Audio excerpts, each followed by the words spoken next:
Assalamualaikum warahmatullahi wabarakatuh. Perkenalkan, nama saya Siti Komari Purnamasari dari Akademi Farmasi Masih Makassar, ingin menjelaskan tentang sistem syaraf.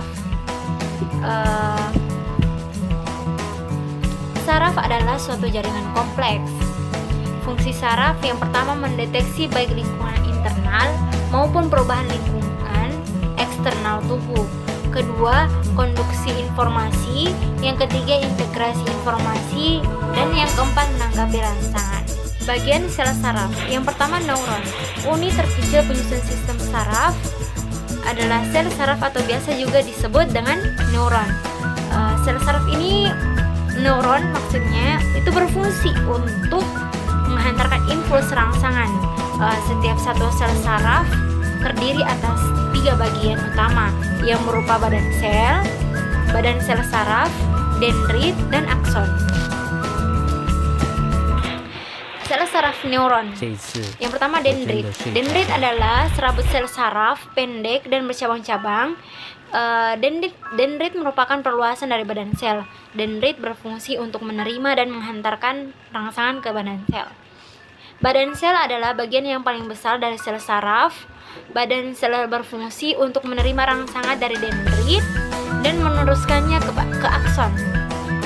Badan sel saraf ini mengandung inti sel dan sitoplasma. Nukleus adalah inti sel saraf yang berfungsi sebagai pengatur sel saraf.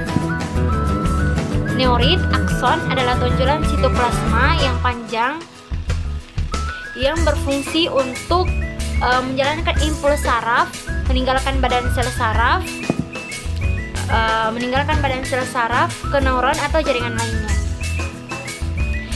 Jumlah akson biasanya hanya 1 pada setiap neuron.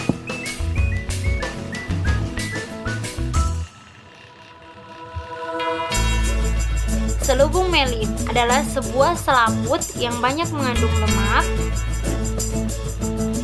yang berfungsi untuk melindungi akson dari kerusakan. Selubung mielin bersegmen-segmen. Lekukan di antara 2 segmen adalah disebut dengan modus Ranvier. Sel Schwann adalah jaringan yang membantu menyediakan makanan untuk neurit akson dan membantu regenerasi neurit akson. Nodus Ranvier berfungsi untuk mempercepat transmisi impuls saraf. Transmisi impuls saraf, adanya nodus Ranvier tersebut memungkinkan saraf meloncat dari satu nodus ke nodus yang lain sehingga impuls lebih cepat sampai pada tujuan. Sinopsis adalah pertemuan antara ujung neurit akson di sel saraf satu dan ujung dendrit di sel saraf yang lainnya. Pada setiap sinapsis terdapat celah sinapsis. Impuls saraf. Impuls yang diterima reseptor dan disampaikan kepada efektor yang menyebabkan terjadinya gerakan atau perubahan pada efektor. Gerakan tersebut seperti gerak sadar dan gerak refleks. Sistem saraf terbagi menjadi 2. Saraf pusat berupa otak dan medula spinalis, dan saraf tepi manusia. Saraf pusat. Sistem saraf pusat merupakan pusat dari seluruh kendali dan regulasi pada tubuh, baik gerakan sadar maupun gerakan tidak sadar. 2 organ utama yang menjadi penggerak adalah otak dan sumsum belakang. Ini gambar otak dan ini gambar sumsum tulang belakang. Saraf tepi dibagi menjadi 2 berdasarkan cara kerjanya. Yang pertama, sistem saraf sadar.